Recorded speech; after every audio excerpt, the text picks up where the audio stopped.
So a little bit about what we're up to here. I recently gave a talk on the East Coast at Cornell, upstate New York, I guess. And they had just come off of a similar seminar series in their department, and everybody was raving about it. So we thought we'd bring it to OSU, and I was lucky enough to get our current speaker lined up for the inaugural seminar in this Emeritus Colloquium. Also like to do a bit of business. Please mark your calendars for Friday the 13th of March. That'll be the next seminar in this series. Derek Thomas will be presenting. It's also a Friday, the last day of the term, so it should be easy to remember that one. Okay, so it's really an incredible pleasure for me to introduce today's speaker, Professor Ken Hedberg.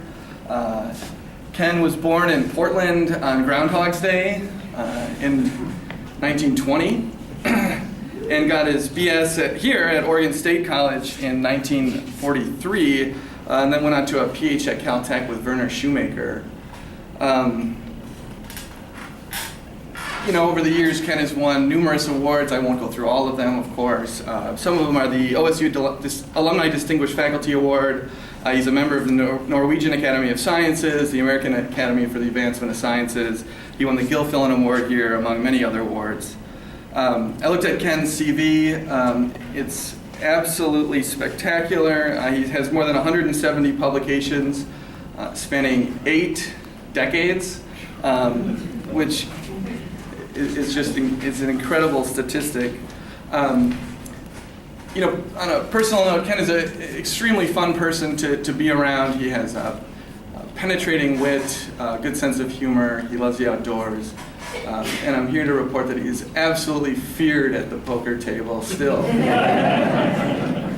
which often costs me money. And so without further ado, Ken, I'll turn the floor over to you. I'm absolutely excited to hear your talk. 60 Years of Fun with Molecules, Understanding Molecular Structure. Ken, the floor is yours.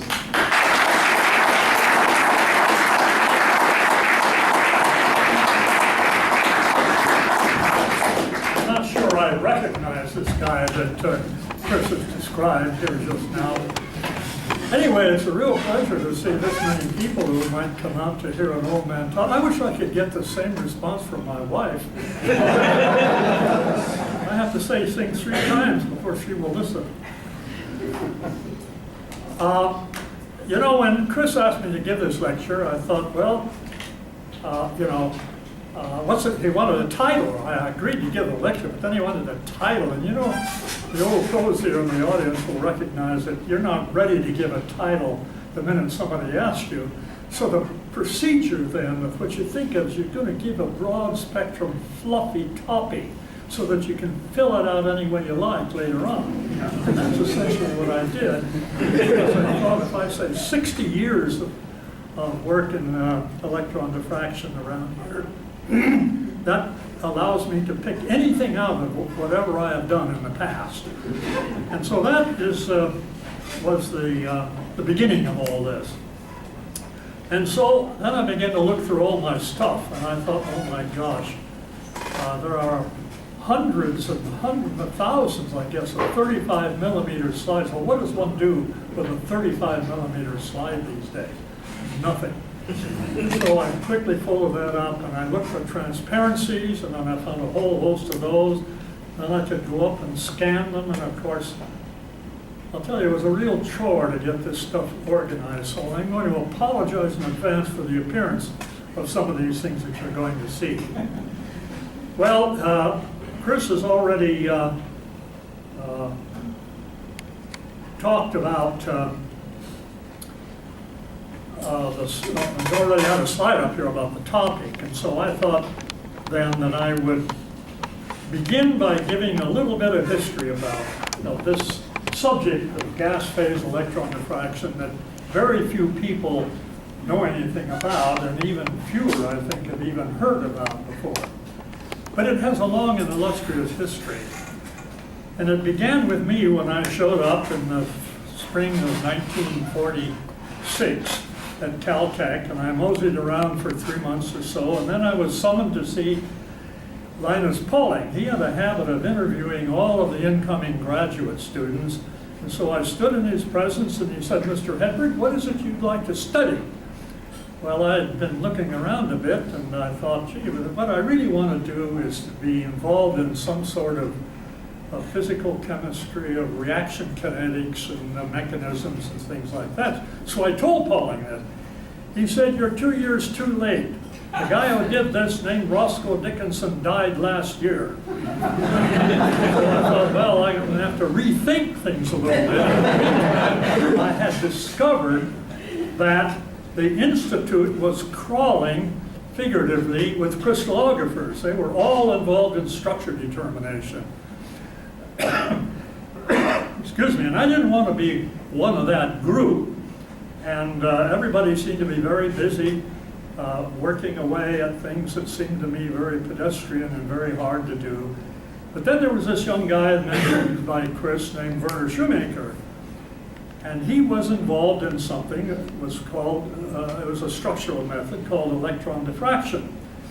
And so I'll show you a picture of the apparatus in just a bit, but I thought that's a pretty good thing to do. I'll get involved with that. Now, the history of this science is especially interesting. There are 3 people involved, and I've got them on this overhead here. They are Hermann Mark, a remarkable man. He was a polymer chemist, and he was working at IG Farben in Germany in 1930. And he had the idea that if crystallography or diffraction from crystals was discovered only a decade earlier or so, and well, 15 years perhaps, and the Braggs were beginning to determine the structures of crystals. So Mark was thinking about this, and he thought, well, if these guys can get a picture of crystal, diffraction from crystal, powdered crystal, to get powder lines like that, he says these crystals will randomly orient. It ought to be possible to get a picture of what molecules do if you can cause a beam of electrons to intercept them. They're randomly arranged. And so he produced this idea and summoned his young assistant, whose name was Rudolf Virl, the second name on the list up here. And he said to Virl, "I'd like to try this experiment." And Virl went away, and I got this from Mark himself, whom I called one time in the middle 60s to ask him a few questions. He was at Brooklyn Poly by that time. And I said, "What about Virl? All I know is his name and what he is famous for, but nobody's ever heard of it." "Oh," he says, "it's a very sad story. Rudolf Virl was the most gifted young experimentalist he had ever met. And he told him what he wanted to do, and he said 6 weeks later, Virl appeared in my office with a diffraction diagram or a photograph from carbon tetrachloride. 6 weeks he had managed to build the apparatus, get this picture, and indeed you could see rings on it. And not only that, but Virl had gone to work and he had produced a theory which would describe what this pattern, how the pattern was related to the structure of the molecule, and I'll come to that in a moment. Well, I said, "What happened to Virl?" He said, "Unfortunately, he contracted polio, a very severe form of polio, and he died in an iron lung just a year or 2 after that." So he would have been brilliant, and according to Mark, he would have, he said, "I am sure he would have won a Nobel Prize if he had continued to live." Well, Linus Pauling made a trip to Europe in 1930, and this was the time of the experiment that Virl and Mark, they published in 1930, I think. And he asked to see the apparatus, and then he said to Mark, "Would you mind if I built an apparatus like this, or had one built in the US?" And Mark said, "No." He says, "I can't continue this work because IG Farben has no interest whatsoever in this kind of thing." So he says, "Of course I've got to go and do the things they're interested in." So Pauling brought the idea back and gave it to a young man named Lawrence Brocklight, who built the first Caltech apparatus. Well, what does a diffraction pattern look like? This is one I fished out from something I've had, and the actual photograph looks a lot better than this. The scanner didn't do a very good job here. This is of carbon dioxide, and you can see here the diffuse rings as they go from the middle out. And so the question is, all right, we've got this pattern. The pattern reflects the structure of the molecule. How do we determine the structure of the molecule from this pattern? Well, the Viral had produced, as I said, a theory that described this. And did I go too far? Yeah. The Viral equation is a famous equation. Nobody knows anything about Viral, but they know all about the Viral equation, and here it is. If you have, and I'm not going to show you any mathematics other than what you see right here. This is factually not much more than arithmetic, but the idea is this, that the scattering intensity, represented as SIS on the left-hand side here, is nothing more than a summation. That 3 in front shouldn't be there, that crept in some way or another. It is the product of the, well, first of all, let me say this. It's a sum of sine waves. Every sine wave, there is a sine wave generated for every pair of atoms in the molecule, and that sine wave then goes out from the center of the diffraction photograph. If you have more than 2 distances that are different, you get 2 sine waves and they add up. So you have a pattern. This is nothing more than a superposition of sine waves, each one of which has an amplitude proportional to the product of the atomic numbers of a pair of scattering atoms and a frequency that corresponds to the interatomic distance. So all you have to do is fish out the frequencies, and then you know the interatomic distances, and you can sit down with your ball and stick model and make a molecule that is consistent with the pattern. Well, what we have here is I've synthesized these curves to give you an idea of what it's like. Oh, I should have remarked that here on the second equation, the molecule is vibrating. So when it's vibrating, it turns out that in the harmonic approximation theory, each sine wave is just damped like that. So the equation at the top becomes the equation down below. This one, it's a damped sine wave. You see the exponential factor right there. So that's all there is to it, and if you can evaluate the damping, you can also learn the amplitude of vibration of the molecule. So you learn about its internal motion, and you learn about its structure by this collection of sine waves that correspond to the interatomic distances.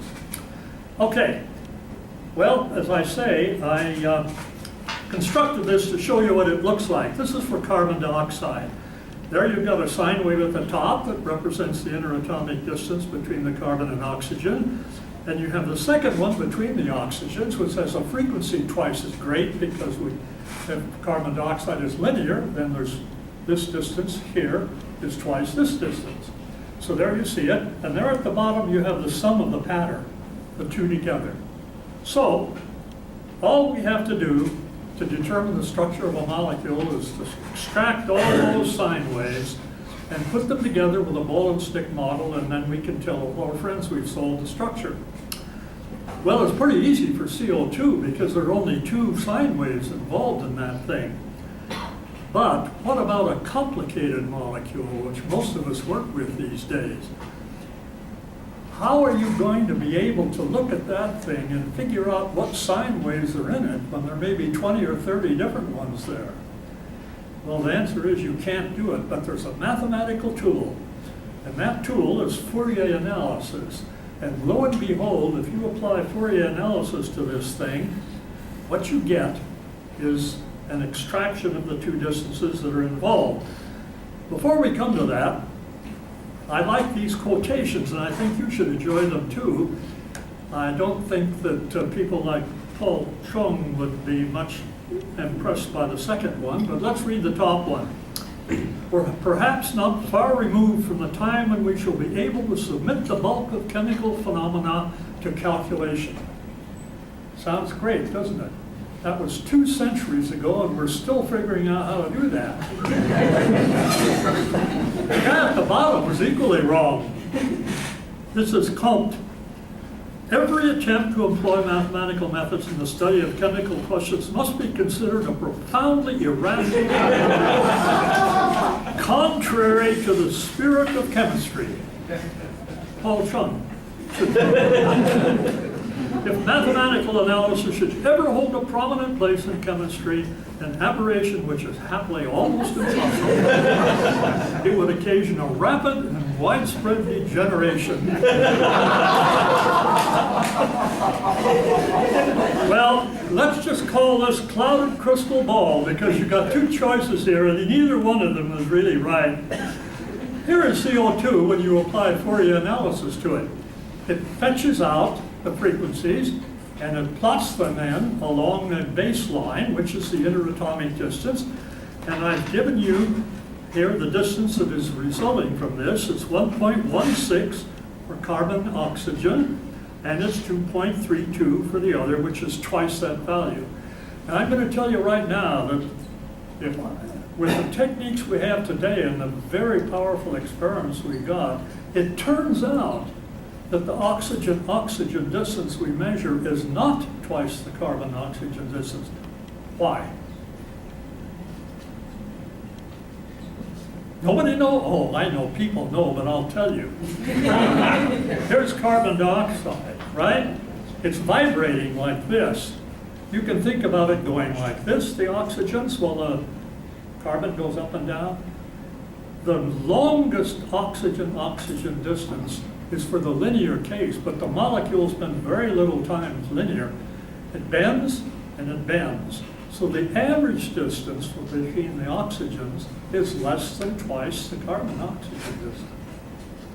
And that we will find. All right. Now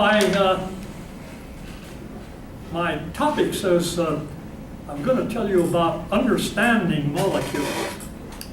Well, we can understand the molecule of CO2 all right in terms of ball and sticks with three spheres that are separated in a straight line. But now that's a model. And a model, I say, paraphrased from this guy Thiel, is to be used and not believed. Now we all use models. And I might use the same model that Chris does here.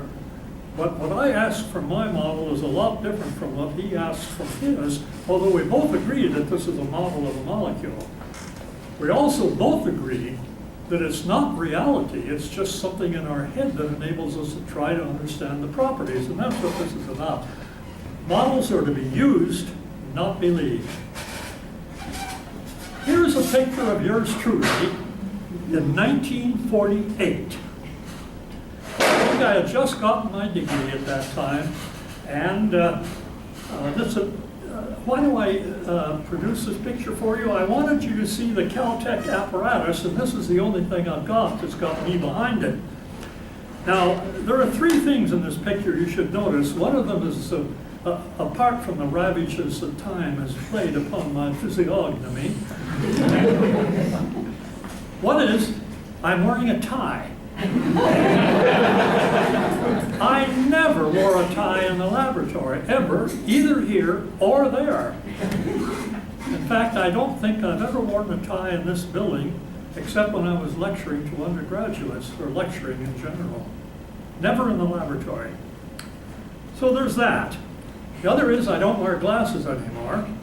That's because I don't need them. And thirdly, this picture is obvious from the picture that Caltech does not have a safety committee. The reason for that is if you look at the left-hand side of this photograph, you see a bunch of meters there, and if you look carefully, it's a little hard to see it on this photograph. That little platform there with those meters on it is on the big standoff resistors about this high. And the apparatus itself, which is almost directly in front of me, is separated from the rear by another long resistor.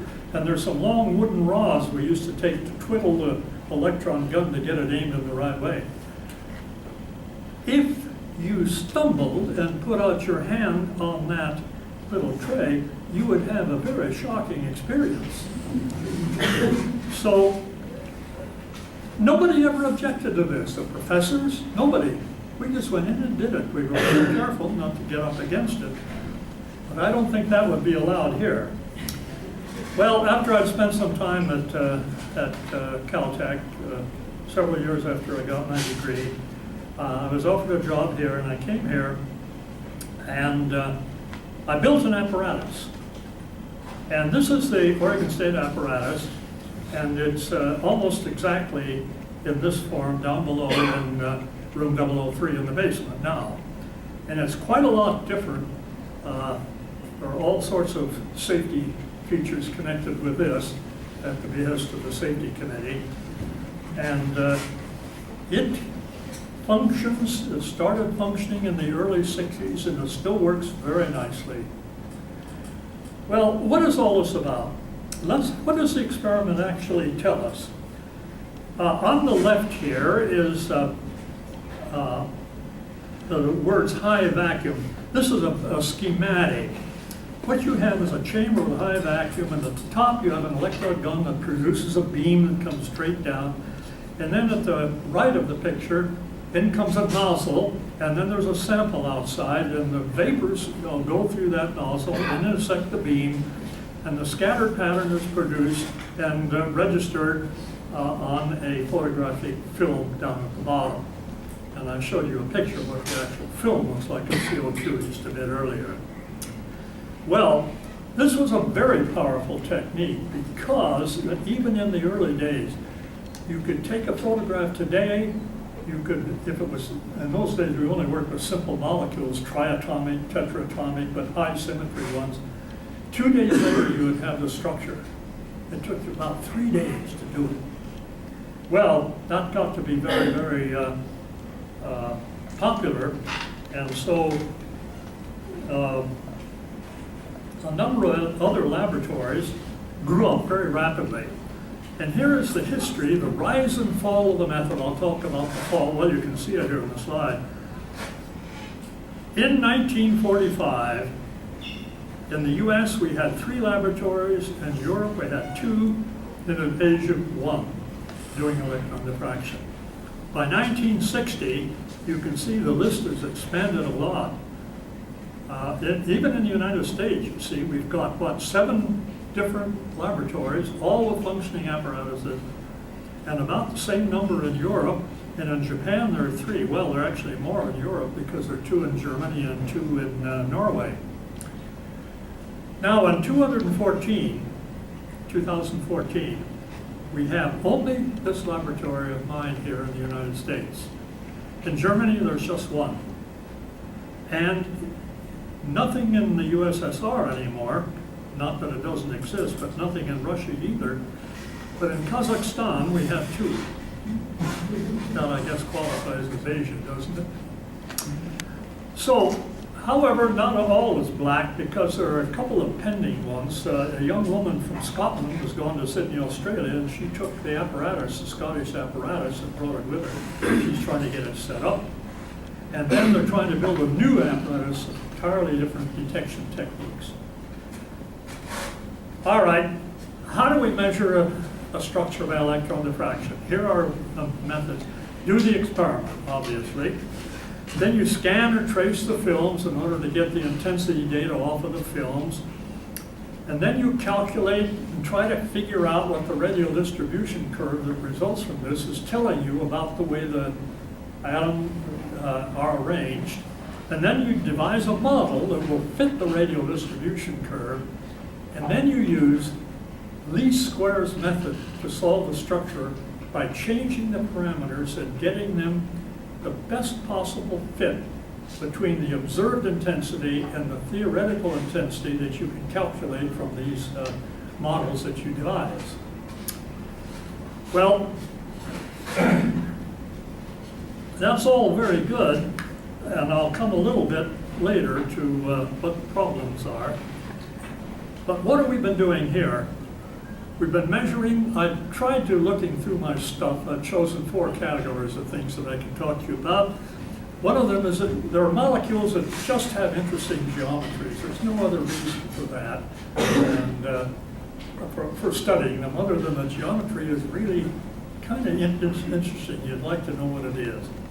And then there's conformational analysis. Particularly, we've been involved a lot with rotational conformers, trying to find out how much of two different or three different forms there might exist as a function of rotation around single bonds and things like that. And then there is a measure of monomer-dimer equilibrium. We've done that for the aluminum halides. You get aluminum trichloride and dialuminum hexachloride, for example, in equilibrium with each other at certain temperatures. And then measurement of monomer-dimer equilibria. I'll give you some examples of that. And then we have studies of molecular vibration, large amplitude motion, potential barriers to rotation, that kind of thing. All of this can be revealed by the method we're talking about. On the left is one of the first categories, a molecule with an unusual geometry. This stuff we call FOOF, and it came from Los Alamos, from a former student who called me up and says, I got this compound, we'd like to measure its structure. I said, fine, bring it up. So he and a friend set out with a pickup truck with a big jury-built thing with this stuff in it. It's very, very reactive. It goes to pop at nothing. So they steamed up the freeways with liquid nitrogen, filling it all with extra tanks of liquid nitrogen. They backed into the driveway out here, unloaded it, we hooked it up the apparatus, we pacified the inlet system, and we took the picture, and this is the result here. Now, why is this interesting? If you look at the diagram, the two fluorine, and this is rigid, it doesn't move at all. It's stuck like this, sort of like hydrogen peroxide. But look at the values of the interatomic distances, the bond distances in particular. Well, it's a little hard for me to focus on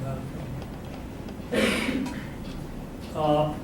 Well, let me just call your attention to it. That's a little easier. The carbon, the oxygen bond in this thing is 1.21 angstroms.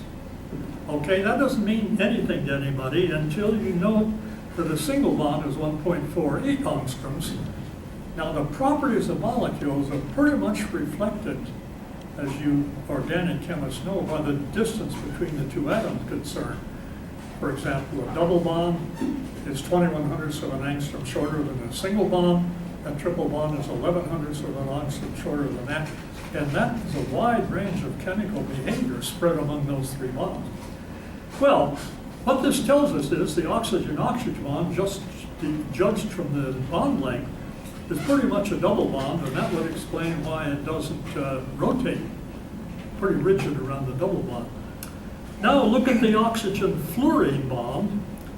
That's the peak labeled FO there, and then red, green is the measured distance, 1.58, and the single bond length for an oxygen fluorine bond, if you sum up the covalent radii, is 1.46 angstroms. That is a very weak bond. That is much less than a single bond. And of course, that will explain to you why this stuff will fall apart if you sneeze at it. It's very, very reactive. And then in this analysis here, we had a little decomposition, which was labeled, it decomposes into F2, it decomposes into O2, and it also decomposes a bit into FOO, FOO, but we weren't able to measure that at all. Well, so that's a molecule of interest just for the structure itself.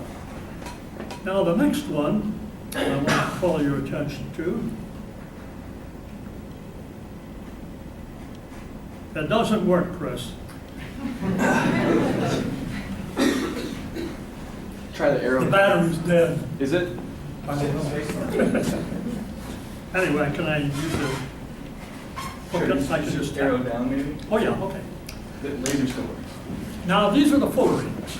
Everybody knows about Buckminster fullerene because the world now, scientific world, is full of discussions of tubes and things like that, and substitutions of this molecule and so on. On the left is C60, on the right is C70.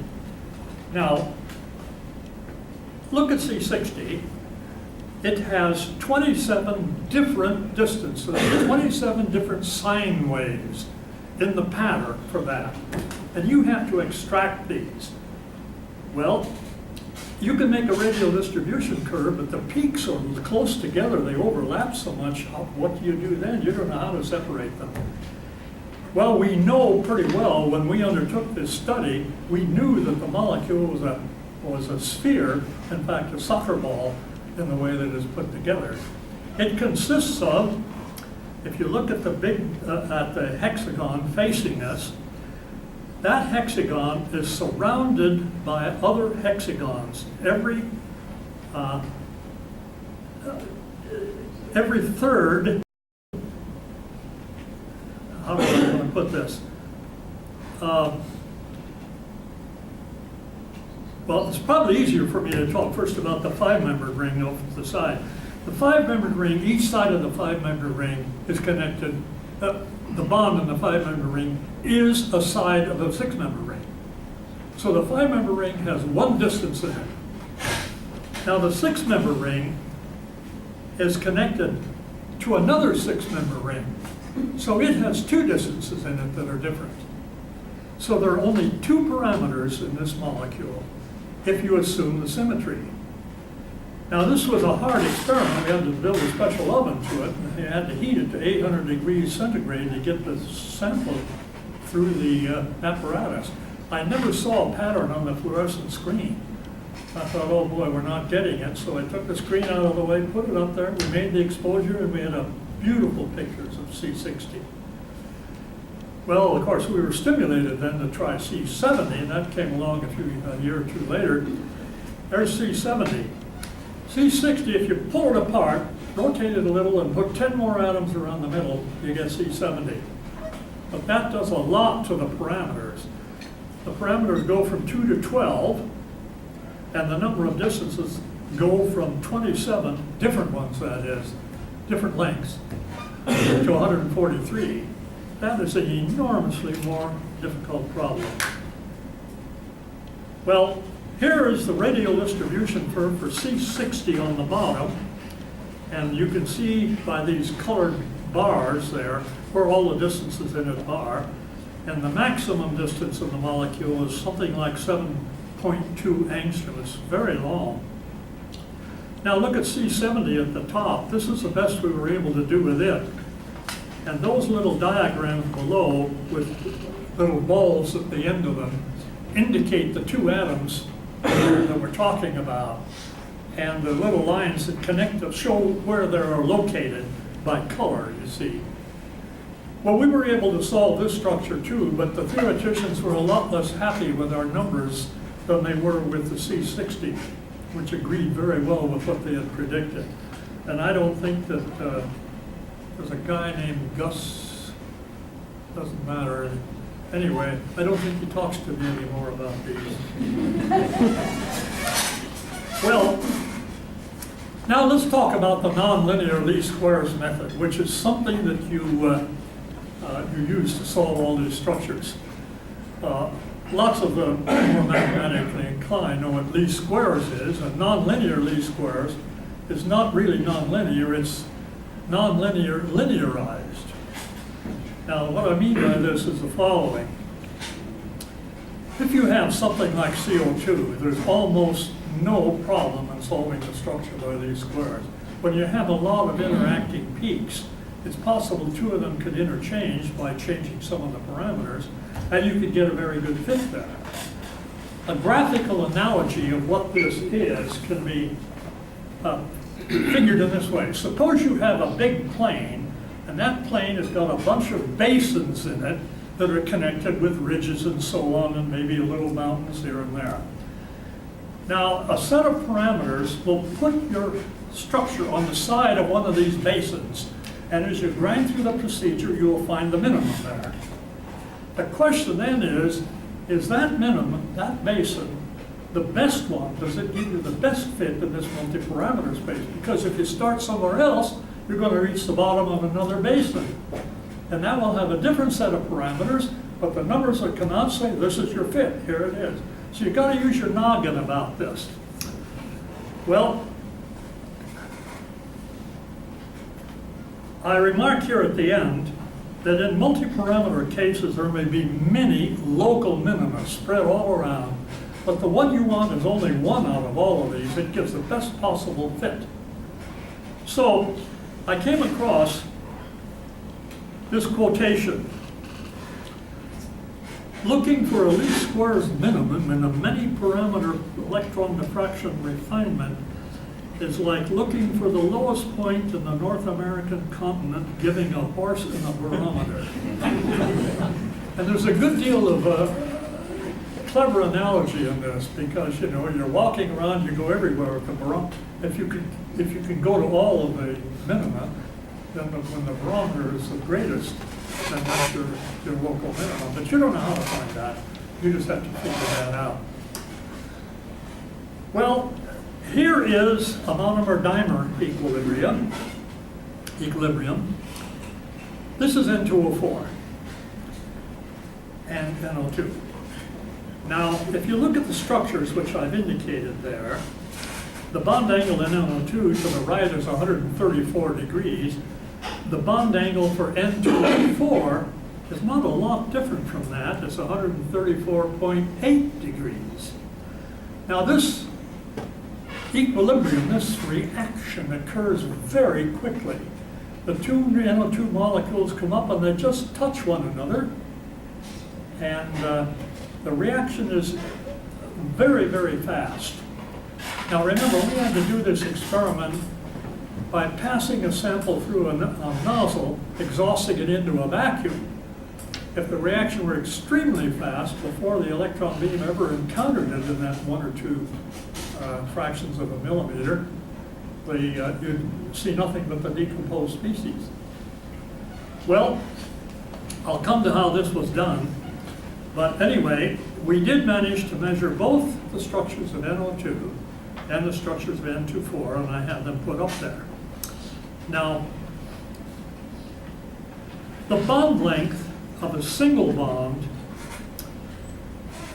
nitrogen-nitrogen single bond, just the sum of the covalent radii that you can find in Pauling's book, is 1.48 angstroms. That's a nitrogen-nitrogen bond. The length of the bond that you measure in this molecule is 1.77 angstroms. That is 1/10 of a bond. It's almost no single bond at all. And that explains why these molecules come up, bump one another, kiss, and then separate just like that, you know. Now, there should be essentially free rotation around this bond under the circumstances that I've described to you, because single bonds, there's free rotation around, not free, but at least hindered rotation around most single bonds, if it isn't restricted in some other way. Well, it turns out that N2O4 is planar. You don't see any sign of this motion at all. How can that bond be so weak and yet all the atoms lie in a single plane? It defies sense.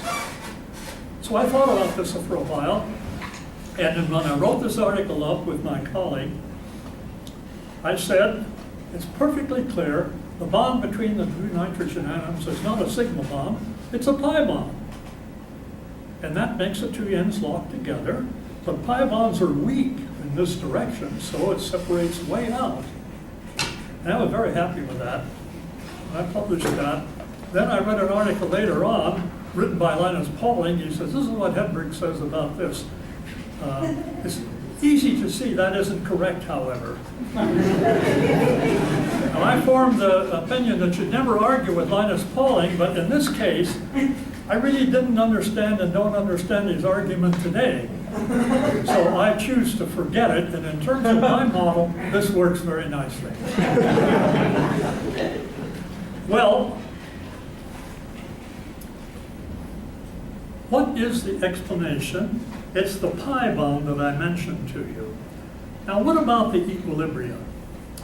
Now, the slide on the left is one that didn't turn out quite like I wanted because the peaks don't stick up high enough to see, but clearly. But what I want you to notice is on the left is the temperature in degrees centigrade of the nozzle as we pass the sample through it. Now, it turns out that there's so many collisions along the way that the effective temperature of the molecules is the temperature of the walls of the nozzle, which I can measure. So those temperatures go from 104 degrees, and there you see just two peaks. That's the top curve up here. And those two peaks correspond, of course, to the distances in NO2. Now, if you lower the temperature, you get down as far as 25 degrees, and there still is hardly any variation at all. But you go one further, what is that, 2 degrees or something like that? There you begin to see some other peaks creeping in. And you lower it to minus 17, and then minus 25, and you see these peaks growing up in there. That represents an increasing amount of N2O4 in this species. So at the bottom, minus 36 was as close as we could go, and there you see all the distances in N2O4, and the one that is labeled OO trans, you see is a pretty narrow peak. It's not smeared out, indicating this kind of motion. It's described as planar. Well, let's turn to another thing. Here are some conformations of oxylyl halides. Oxylyl chloride and oxylyl bromide have two forms. There's an anti and a gauche form, and I try to represent those here. You might ask yourself, if you look at the rest, you know, the conventional wisdom is that when you have a system of conjugated double bonds there, that the next most stable species is a cis all the way around, because you still have conjugation. Halfway around, like in the gauche, that conjugation is disrupted. So why wouldn't the bromine and the chlorine case have the second conformer being cis, or periplanar sim, I think the organic chemists would say?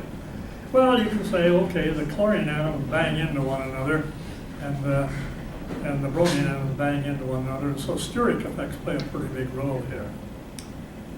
Now, if we go down to oxalyl fluoride, which is the next member of the series, you might argue ahead of time that the fluorine atoms, being more electronegative than either of the others, would repel each other for electrostatic reasons. Well, it turns out that oxalyl fluoride, the second form, is not gauche, but it's planar. That's remarkable in itself. Well, okay, so there's back pi bonding from the fluorines into the carbons.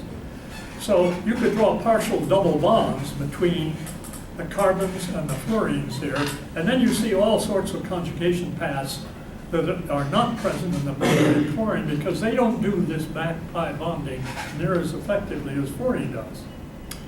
So they remain gauche, but the fluorine case becomes periplanar sim.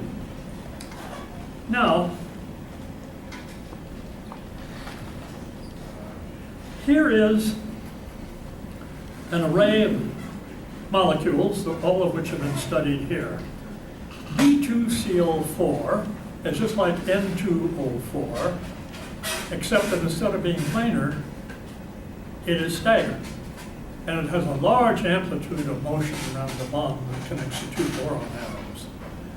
The bromine is the same way. It's also staggered, but it doesn't rotate as easily because the bromines tend to bump into one another on either side. B2F4, I would have thought, and I did before I took this up, that it's also going to be staggered because after all, the fluorines are going to be negatively charged and they're going to repel one another. It turns out it's planar. N2O4 is also planar, I remind you. Now let's look at the other side. Here we've got the oxalyl halides, and we just said that the two at the top, the two forms, are anti and gauche. and the bromine is anti-and-gauche, but the fluorine is anti and planar. Why is that? You would have thought most of us think down the line like this, you know. These are homologous series. They ought to have similar structures. They don't have similar structures. Why are these at the bottom, B2F4, N2O4, and C2OF2, why are they all planar? Well, there is an answer to that. They are isoelectronic. It's easy to see that B2F4 and N2O4 are isoelectronic,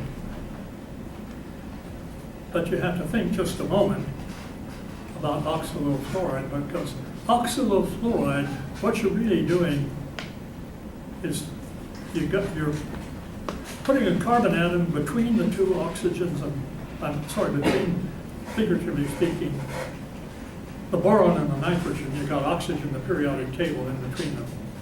Then all you have to do is change two of the oxygen atoms to fluorines, and you get oxalofluoride. So oxalofluoride has the same number of electrons that N2O4 and B2F4 do, and this appears to be much more important for determining the structure than any notion of a homologous series does. Well, what are other problems we've studied here at OSU?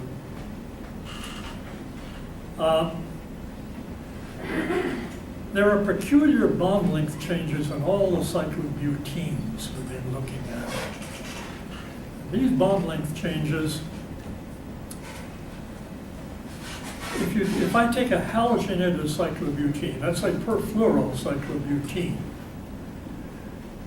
the 3,4 bond, the one opposite the double bond, is very long. Why is that so long?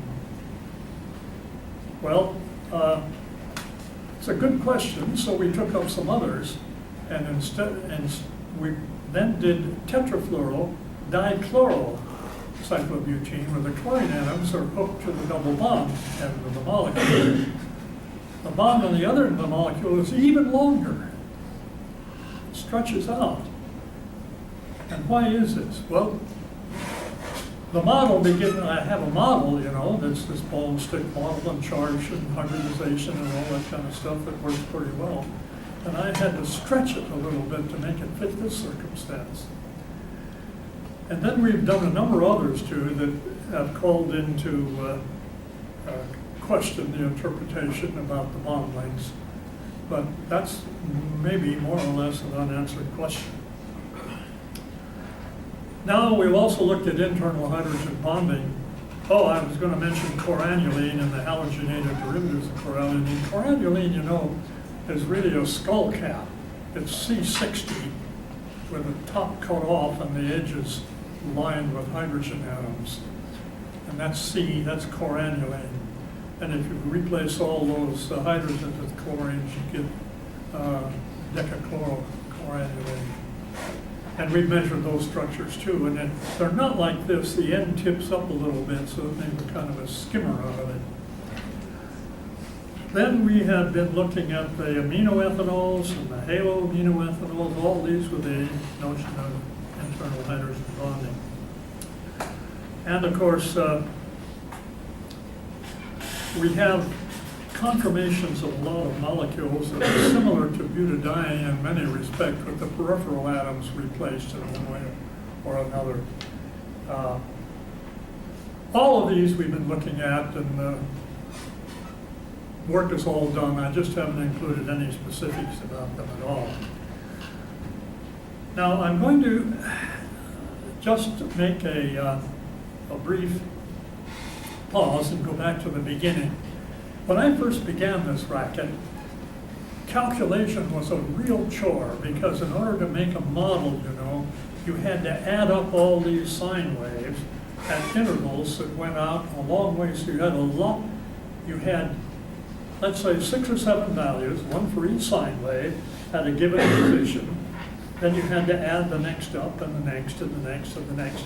And then you got a final plot curve there, and then you looked at that to see how well it fit the experiment. The calculational tools we had, you wouldn't believe it, they consisted of a mechanical desk calculator, and if you were lucky, it would be motor driven. Otherwise, you had to lift it and turn cranks. That's what we dealt with. Then Pauling got pretty clever, and he went down to see IBM, and they provided him with a set of office machines, including what was known as a tabulator. A tabulator is a glorified adding machine, and as you all know, IBM was famous in the beginning as big machines that were activated through the use of punched cards. So you have a pile of punch cards, sorted in a way, each one representing the beginning of a different sine wave, then the next back, the rest of the sine wave. You put these in and it went clickety, clickety, clickety, click, and it added all these up, and then it printed out the number for you. That was great. The trouble was, very frequently one dropped this pile of cards on his way to the machine, and there you sit with all these cards. One card had this section of the curve, the next this one, the next this of this, out to about 5 or 6 cards, and they're all jumbled together. You don't know where they go. Well, you have a sorting thing on there, but you have to start all over again and resort them and get them all ready to go. Well, that's what we did in the early part. And I can still remember how much time we spent working on this calculation scheme. Then on the calculational end, I was in Norway on a fellowship, and my Norwegian girlfriend, now wife, and I were there working together on a molecule, cyclooctatetraene. The two of us worked for one solid year on this thing. And at the end, I managed to solve the structure by the method of least squares, which had not been applied so far to electron diffraction. I think I was the first one to propose and do this. But anyway, there we were, and I could solve the result of the desk calculator, creating the normal equations from the observational equations. And we would do this with a hand calculator, and we would do it 2 or 3 times, because if the two numbers didn't agree, we had to do it a third time to make sure. So we would call all the elements of the normal equations, and then by a procedure called the Gauss-Newton iteration procedure, I could solve it. So I had the answers, but I didn't know what the uncertainties were, because you have to invert the matrix to get that. And so I couldn't do it. I didn't have time. I had to come home. So I went home, and I was talking to a guy about this problem, and he said, oh, by the way, IBM in the meantime had invented the 650, which had operated by tubes, and it would fill the best part of this room, that computer there. And another guy working for Consolidated Electrodata had a machine. He says, oh, bring this up after hour and I'll do it for you. So I brought up the normal equations, we punched them out on the punch paper tape, he fed them in, and then we sat back, put our feet up on the desk, and we watched the little lights blink. It was going to invert this 12 by 12 matrix, of course. And we watched it for 8 minutes. And all of a sudden, the light stopped, and then it began to print out the result. And there it all was. And I looked at this guy and said, this is the wave of the future. Now, if I put a 12 by 12 matrix on the poorest computer in my laboratory, and I get it all set there, and I want it to start, I hit return, and I put my hand down here, but I don't get it in my lap because the answer's already there. Now that is how computation has revolutionized this science that I've been working in. So I have one last thing I'll just show you before I complete this. What else is interesting? This is a molecule that has a cyclobutane ring in the middle. This is tetramethyl cyclobutane. Cyclobutane itself is not planar. It's bent because the hydrogens don't like to look at each other any more than they have to. So they bend a little bit to get out of each other's way. Well, the question was, is the same thing going to be true of this molecule? And the question is, does the equilibrium structure have a planar or folded ring? Well, Paul might be able to tell me right away, but I can assure you that I use some pretty large basis sets at several different levels here, and I can get either answer, and you can't tell whether it's planar or not, because when you do the frequency calculation, the lowest, there's no negative frequency indicating that there's you've reached a transition state. But the frequency is 10 wave numbers. You can't believe that's a real number. It could equally be negative. So we don't know whether it's planar or not. But I do know that we're not going to measure the equilibrium structure anyway, because this large amplitude motion is going to shorten the distances between the two cyclobutane carbon atoms on the opposite side. And we won't be able to tell whether that's that average distance is coincident with the equilibrium distance or not. So we're working on this, and we're a couple of these other things as well. The last thing I wanted to do is to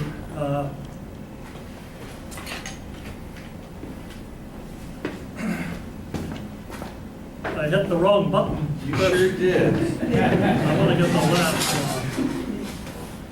Oh.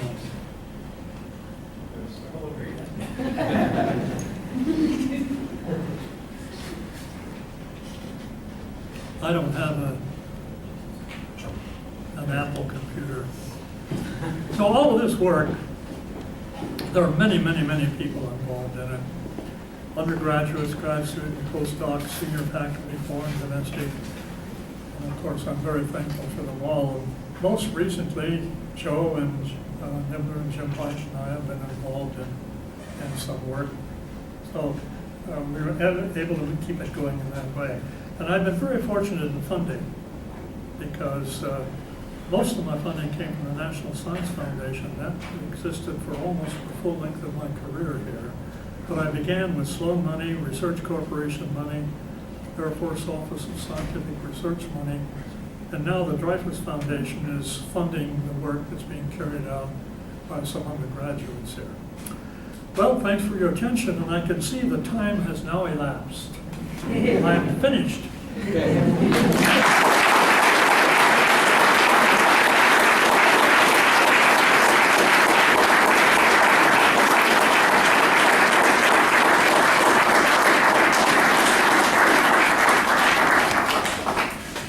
So I think we have time for a few questions, if there are questions from the audience. Sean? Thanks, Ken, for this awesome talk. Can you go back one slide? Yeah, so have you thought, I don't know if Professor Fong has any comments if you could use four-way mixing to help have you solve this problem. Have you talked with him at all about trying to look at the structure with his techniques? I don't know. But this is probably gas-based. Well, you can't build a little gas chamber?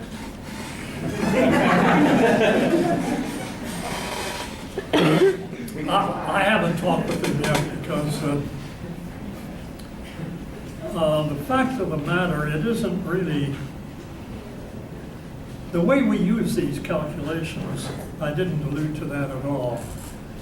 But you know, your models consist of, I've only talked about models in terms of balls and sticks and so on. The problems we tackle nowadays are very, very much more complicated. And we make a lot of use of auxiliary data. Much of that we get from calculations, in the sense that if we can't measure two distances independently, because their averages are very close, I mean, the averages, they're not separated by much, and so the average and the difference give you about the same thing. We use the ab initio calculations to tell us that it's most likely that this pair of distances has a certain difference. If we impose that difference, then our model, you see, is constrained to using that difference. And so we do that a lot. We make great use of this. And we also make great use of rotational constants in solving this because our structures have to fit the rotational constants, obviously. So the model is much more complicated now, but one has to, I always tell my students, they must remember that when you invoke a model, your results depend on the implicit assumptions contained in that model. And a lot of people lose sight of that fact. So they say, this is the structure. Well, this is a structure under the assumption that you've got a good model to describe it, but not necessarily otherwise. That's a long-winded answer to your problem. The answer is essentially no. I haven't talked before. With a gas expanding into a vacuum, isn't there a temperature gradient in there that you have to deal with? I mean, I'm wondering how well you know the temperature. How do you determine the temperature? How easy is that to do? Can you translate that for me? Yeah, well, The problem is, although my eyesight has improved, my hearing is diminished. so when the gas enters a vacuum, it's changing volume. So how do you account for the temperature? How do you measure Oh, the yeah, temperature? that's an excellent question, and I faced that question for 60 years. First of all, the pressure of the gas as it goes through the nozzle is very, very low. Essentially what you're asking is, what role does the Joule-Thomson effect play when the molecule expands? Well, the lower the pressure, the less that plays a role. And so we have done certain experiments in which we compare the results we get with some hypotheses about the actual temperature of the molecule, and it's pretty much okay within 10 degrees or 5 degrees. So do you actually measure the temperature or do you calculate it? No, measuring the temperature of an expanding gas doesn't make a lot of sense. So we have a temperature measuring device which is fixed very close to the tip of the nozzle through which the gas is passing. And we assume that temperature reflects the temperature of the gas. It's a very complicated problem because, if the gas expands, let's say it's got a temperature that reflects an equilibrium, then it expands. Essentially, if the molecules don't bump into each other very much, the equilibrium is frozen right at that point.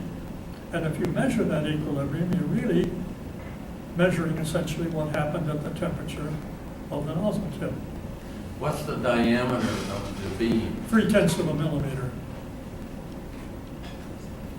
The driving pressures in the nozzle are probably down around 3 or 4, well, let's see, 5 torr in the nozzle. Less than that. 760 torr being in the atmosphere, so it's really very, very dilute gas. Mr. Mueller? I had 2 questions. One, is there any X-ray work on this at low temperatures in the This solid form that would maybe tell us, answer the question about structure, at least in the solid phase?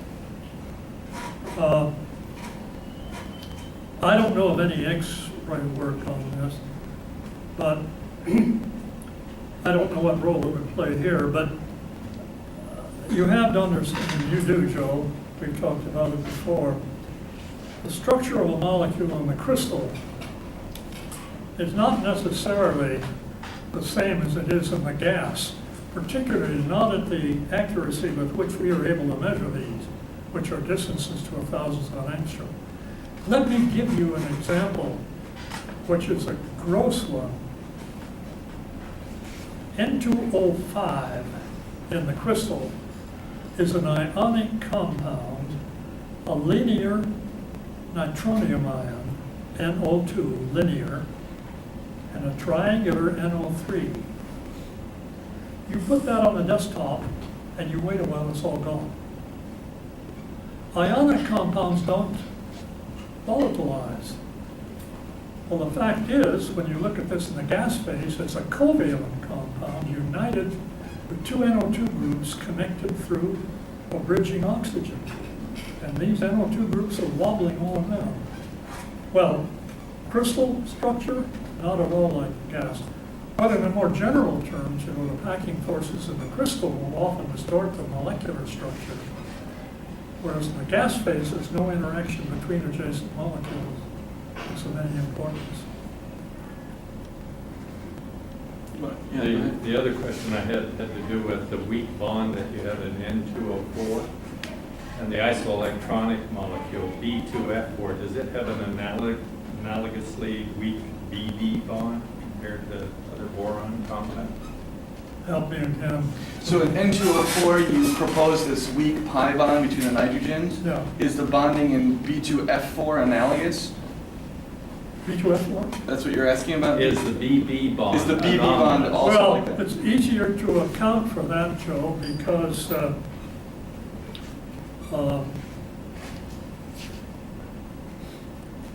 bond in B2F4 is the same length, the BB bond, the same length as it is in B2CL4.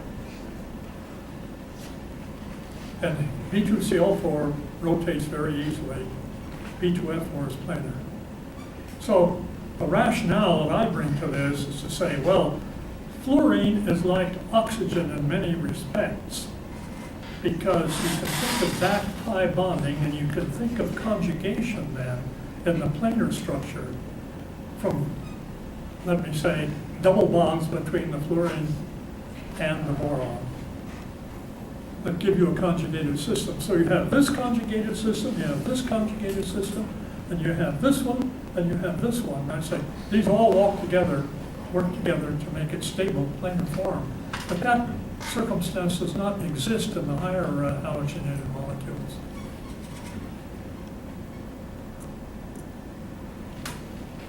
Got it? So the dihedral angle in proof looked like it was 88 degrees.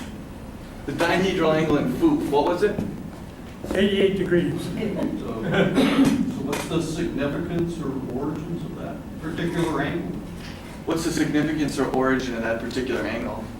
I don't know, but it's not very far removed from hydrogen peroxide. You know, I don't quite know how to think about this.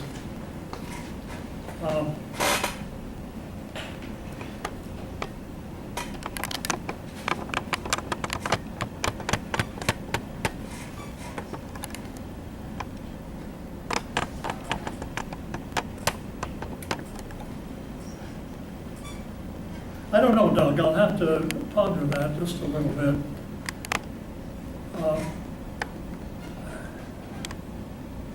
You know,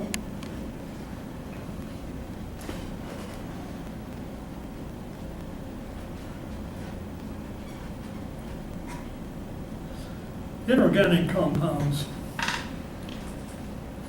have certain bonding potentials that organic compounds don't. And I have to think, it's really, when I was trying to answer your question here, I was trying to think about the distribution of the electrons in the oxygen. And remember, the oxygen fluorine bond is very long, so there are more electrons than usual available for the internal bond, which is shorter than usual. So somehow that's involved, and I don't know what consequences that does. I can't foresee what consequences that has for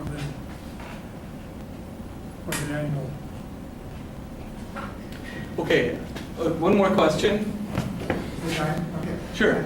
In one of Ken's offices, there's a sign that says you can always tell a Norwegian, but you can't tell him much.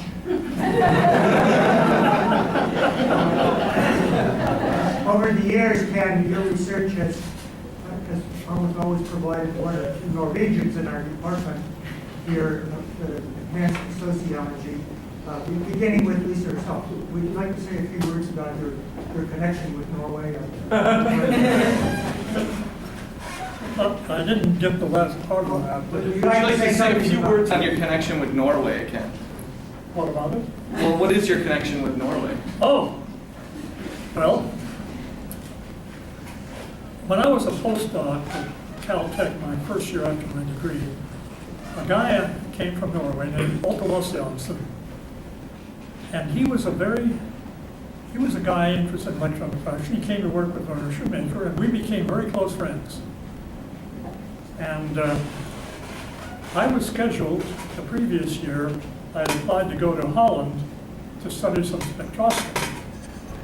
But my application was received too late.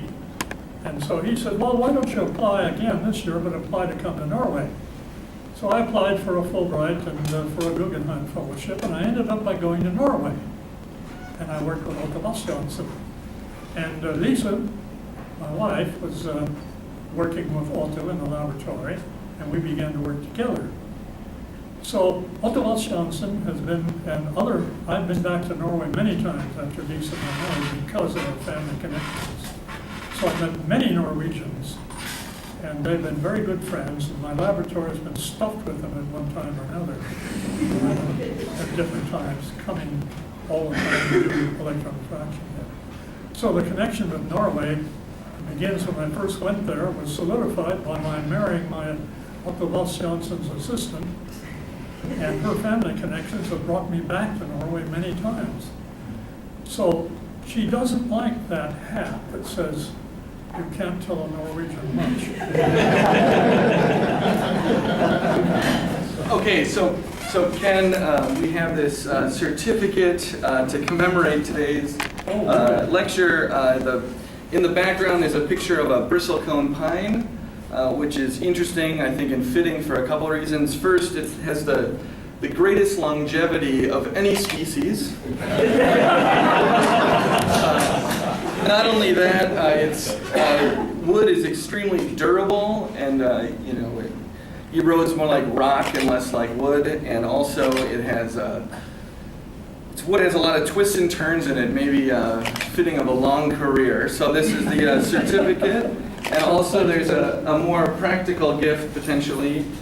We have this bottle of wine that was made at a very local and non-commercial winery. Oh, splendid. Thanks a lot.